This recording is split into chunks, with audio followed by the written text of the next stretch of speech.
बच्चों, आज हम पढ़ेंगे कक्षा 8 का विषय सामाजिक पाठ 8 भारत की समस्याएं और उपाय। हमारे भारत देश में कौन कौन सी समस्याएं और उसका क्या क्या उपाय है, निवारण के उपाय देखेंगे। आप सब भली भांति परिचित है कि हमारे देश के अंदर बहुत सारी समस्याएं जैसे गरीबी, भ्रष्टाचार, प्रदूषण, ये सारी समस्याएं। तो उसके लिए सरकार ने क्या क्या उपाय किए वो हम पढ़ेंगे। तो शुरू करते हैं भारत की समस्या और उसके उपाय।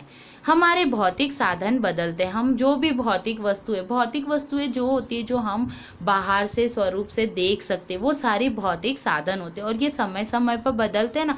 जैसे आपने देखा होगा, पहले के लोग क्या करते थे, चूल्हे पर खाना बनाते थे। अब हमारा भौतिक साधन चूल्हे के जगह कौन सा आ गया है, गैस आ गया।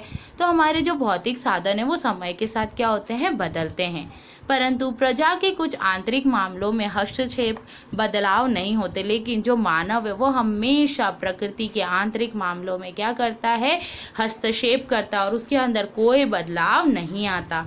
प्रामाणिकता, नैतिकता, कर्तव्य के प्रति नागरिकों को जागरूकता, परिवहन की जागरूकता, पर्यावरण सुरक्षा, वैज्ञानिक अधिगम की तरफ व्यवहार वगैरह में अभी भी उदासीनता देखने को मिलती है। लोग अभी भी क्या कर रहे हैं, इन सारे चीज़ों को खराब कर रहे हैं। अभी भी समाज रहम, निरक्षरता, अज्ञानता और अंधविश्वास में पूर्णतः बाहर नहीं आया। आपने देखा है ना, बहुत अंधविश्वास और सब कुछ फैला हुआ है। स्थानीय स्वराज की संस्थाएं जो स्थानीय स्तर पर होती है, छोटी छोटी संस्थाएं, शिक्षा संस्थाएं, स्वैच्छिक संस्थाएं देश के विकास के लिए योगदान दे रही है। इसमें सामाजिकता और व्यावसायिकता की प्रगति या वृद्धि होती जा रही हो रही है ना। समाज में वृद्धि हो रही है, व्यवसाय में वृद्धि हो रही है। यह अच्छी बात है कि समाज रचना में बदलाव होता जा रहा है। एक समाज की रचना धीरे धीरे बदल रही है, लेकिन आज भी ऐसी बहुत सी जगह है जहाँ निरक्षरता, गरीबी, आतंकवाद, गंदगी और अभी भी फैली हुई है। अभी भी कुछ समस्याएं चुनौतीपूर्ण है। चुनौती है जैसे गंदगी, बेरोजगारी है ना, भारत के अंदर भी बहुत बेरोजगारी है। गरीबी, निरक्षरता, आतंकवाद चिंता का विषय है, जिसके संबंध में हम विचार करें तो उनके उपाय खोजें। वसुधैव कुटुंबकम की भावना को हमें क्या करना है, फिर से एक बार साकार करना है। अब देखो, भारतीय समस्या का ढांचागत स्वरूप निम्न है। एक ढांचा बनाए कि ये सारी समस्याएं हमारे भारत में, जैसे आंतरिक समस्या, भारत के अंदर जनसंख्या वृद्धि सबसे बड़ी क्या है समस्या है, जनसंख्या वृद्धि निरंतर बढ़ती जा रही है। निरक्षरता, महंगाई, गरीबी, अभी महंगाई बहुत हो रही है, बच्चे निरक्षर हो रहे हैं, कमाई के कारण बच्चों को पढ़ने नहीं भेजा जा रहा। बेरोजगारी, शहरीकरण, शहरों में, गांव से लोग शहरों में आ रहे, उसको हम शहरीकरण कहते हैं। सांप्रदायिकता, भ्रष्टाचार, आतंकवाद, तो ये सारी आपकी कौन सी है, आंतरिक मतलब अंदर की समस्या। प्रादेशिक समस्या, एक तो भाषावाद और प्रांतवाद।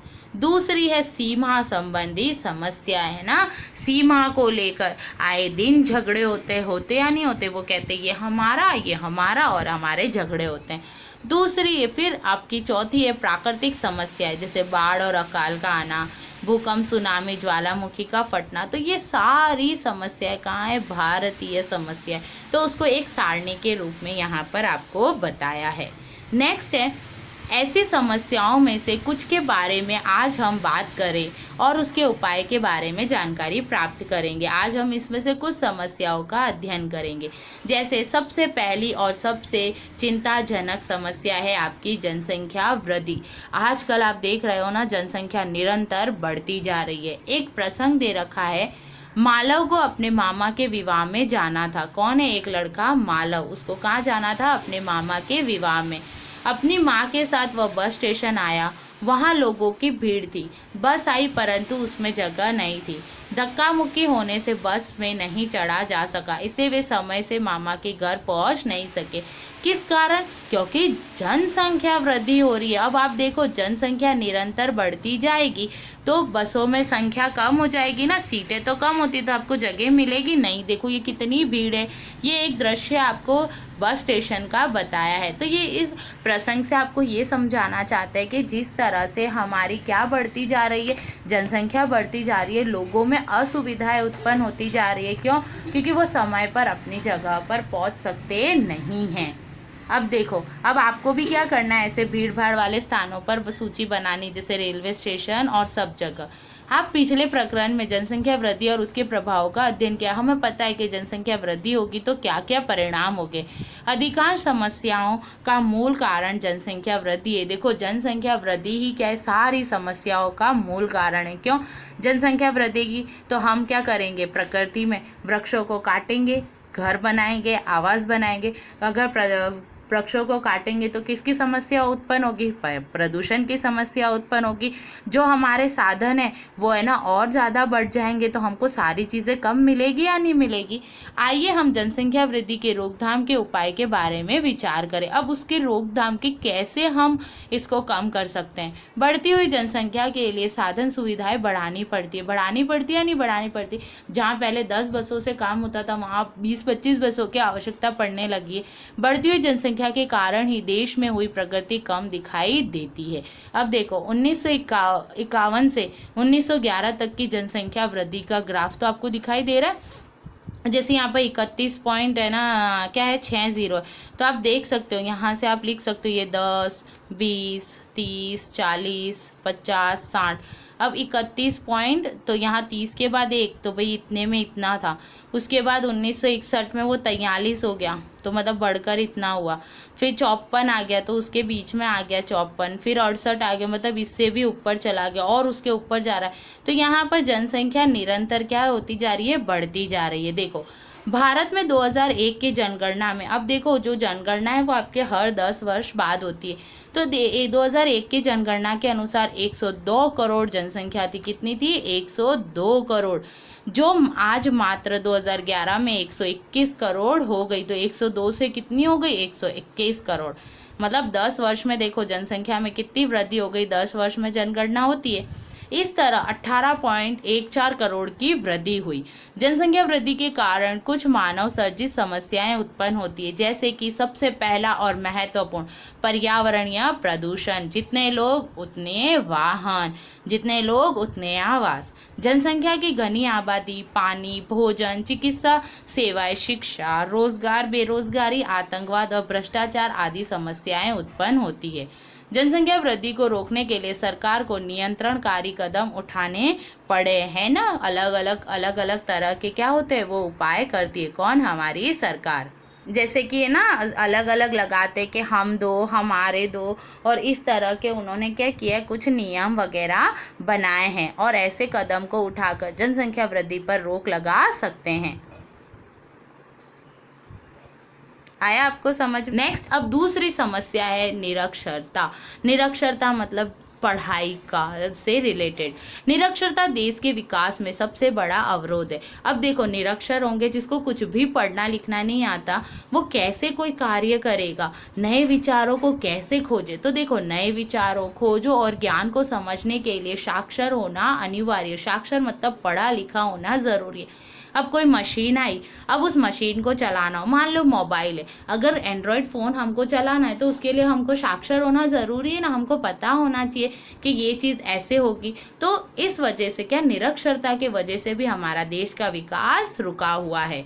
शिक्षित व्यक्ति समझदार अपने विचारों, अभिप्राय, ख्यालों और मान्यताओं को दूसरों के समक्ष प्रभावकारी रूप से प्रस्तुत करके उसको समझा सकता है। जो पढ़ा लिखा व्यक्ति होता है, उसके मन के अंदर यदि कोई अच्छा सा ख्याल आए, कुछ भी आए, तो वो उसको बेझिझक सबके सामने बोल सकता है। लेकिन निरक्षर नहीं। आज़ादी मिली उस समय देश में निरक्षरता की मात्रा अधिक थी, परंतु सरकार के शिक्षा के प्रति जागरूकता के कारण साक्षरता दर में वृद्धि हुई। मतलब अब लोग साक्षर होने लगे। जैसे ये कहा गया है ना कि 6 से 14 वर्ष वालों के लिए निःशुल्क शिक्षा का प्रावधान है। अब देखो, इतना जानिए, 19वीं सदी में भारत में सर्वप्रथम अपने राज्य में साक्षरता दर बढ़ाने के लिए वडोदरा के महाराज सयाजीराव गायकवाड़ ने प्राथमिक शिक्षा को निःशुल्क और अनिवार्य किया था। उन्होंने क्या किया था कि जो प्राथमिक शिक्षा है, जो आपकी 1 से लेकर 8 तक की जो प्राथमिक शिक्षा है, वो निःशुल्क होगी और कैसी होगी, अनिवार्य होगी। अब निरक्षरता को दूर करने के उपाय। आज समाज में निरक्षरता का लाभ उठाने के अनेक किस्से देखने सुनने को मिलते हैं। इसलिए निरक्षरता कलंक रूप है ना, कलंक एक तरफ से, जिसे दूर करने के लिए अनेक योजनाएं क्रियान्वित की। देखो, जैसे मैंने अभी आपको बताया, 6 से 14 वर्ष के लिए निःशुल्क और अनिवार्य सार्वत्रिक शिक्षा, फिर उनको शिष्यवृत्ति दे रखी, मतलब उनको क्या दिया जाता है, शिष्यवृत्ति दी जाती है, सरकार उनको पैसा देती है। मध्याह्न भोजन, बीच वाला भोजन देती है। पूर्व प्राथमिक शिक्षा, कन्या शिक्षा से संबंधित विशेष योजनाएं बनाकर, आश्रम शालाएं, हॉस्टल बनाकर, विद्यादीप की योजना, आदर्श निवासी विद्यालय जहाँ पर खुद बच्चे निवास करके वहाँ पर ही उनको पढ़ाया जाता था। निरंतर शिक्षा तथा अभी तो 2009 में RTE राइट टू एजुकेशन, शिक्षा प्राप्ति का अधिकार सभी को है, लागू किया गया है। और ये प्रावधान कब लागू किया, 2009 में हमारे संविधान में किया गया। राइट टू एजुकेशन, शिक्षा प्राप्ति का अधिकार सभी को, चाहे वो गरीब हो, अमीर हो, किसी भी जाति का क्यों ना हो, सभी को शिक्षा प्राप्त करने का अधिकार है। आया समझ में। अब भारत के गत 5 दशकों की निरक्षरता खोजे। अब हमको देखो ये साक्षरता दर है और ये हमको उसको खोजनी है। नेक्स्ट अब आपकी आती है महंगाई। अब महंगाई में देखो चीज़ वस्तु दूध, 5 वर्ष का पहले का भाव, आज का भाव 10%। तो मान लो 5 वर्ष पहले दूध का भाव 15 रुपये, अभी 28 रुपये, तो कितनी दर हुई। तो ये आपको क्या करना है, होमवर्क में करना है। खुद से अपने मम्मी पापा से पूछना कि मम्मी आपके समय में दूध का 5 वर्ष पहले क्या भाव था, आज क्या है, और आप उसमें निकाल सकते हो। ठीक है। तो महंगाई भी एक अन्य समस्या है हमारे देश के विकास को अवरुद्ध करने के लिए। अब देखो जैसे है जीवन के लिए आवश्यक विविध चीज़ वस्तुओं तथा अन्य चीज़ों के बढ़ते भाव को सामान्य रूप से महंगाई कह सकते हैं। अब जीवन जीने के लिए जिन जिन चीज़ों की आवश्यकता होती है उस पर भाव बढ़ रहे हैं। जैसे अभी हाल में पेट्रोल पर बहुत भाव बढ़ रहे हैं या नहीं। दैनिक आवश्यकताओं की कुछ वस्तुओं में भाव वृद्धि का विपरीत प्रभाव जनजीवन पर देखने को मिलता है। अब जो लोग बहुत गरीब है, अगर उन्हीं को ये महंगाई देखने को मिले तो उनके जीवन स्तर पर असर होगा या नहीं होगा, होगा ना, वो लोग भूखे रहेंगे। अर्थात महंगाई आम जनता के लिए सरदर्द समान बनती है। मध्यम वर्ग या सीमित आय वाले लोगों के लिए जीवन यापन करना कठिन हो जाता है। जो गरीब होते हैं, जो मध्यम वर्ग के लोग होते हैं, वो इतने महंगाई में कैसे जीवन यापन करें, अपने बच्चों को पढ़ाए, खाना खाए, क्या क्या करें। महंगाई का प्रभाव आम जनता को झेलना पड़ता है। जो अमीर होते हैं उनको तो नहीं झेलना पड़ता। जीवन स्तर निम्न बनता जाता है। महंगाई का मुकाबला करना सभी के लिए बहुत कठिन हो सकता है ना। आप देखते हो जो फुटपाथ पर लोग रहते हैं वो महंगाई के कारण बहुत कम खाते हैं, उनके बच्चे कुपोषण के शिकार होते या नहीं होते। दैनिक आवश्यकता की वस्तु का भाव बढ़ने से वस्तु के बिना भी गुजारा करना पड़ता है। इसका उपाय है, एक तो सबसे पहले काला बाजारी, संग्रहखोरी और जनसंख्या वृद्धि ये क्या है, महंगाई के उत्तरदायी कारण। तो सबसे पहले ये काला बाजारी। काला बाजारी का मतलब होता है, क्या होता है, काला बाजारी का मतलब होता है काला धन। तो उसको है ना सबसे निकलवाना, उस पर पाबंदी लगाना। संग्रहखोरी, जो लोग ये संग्रह करके रखते वो, और जनसंख्या पर क्या करना, रोक लगाना, यही इनके कारण है। अगर ये दूर हो जाएंगे तो अपने आप क्या होगी, महंगाई कम हो जाएगी। उन्हें रोकने के लिए नागरिक के रूप में हम क्या कर सकते हैं, तो हम मितव्ययता और समझदारी के साथ जीवन व्यवहार आयोजित करना ही इसका एक उपाय, कि हम लोग क्या करें, संग्रह ना करके रखें। कोई भी वस्तु को संग्रह करके नहीं रखना चाहिए और जितना हो सके जनसंख्या वृद्धि पर रोक लगानी चाहिए। आया समझ में। अब इसका आगे का भाग हम नेक्स्ट वीडियो में पढ़ेंगे। धन्यवाद बच्चों।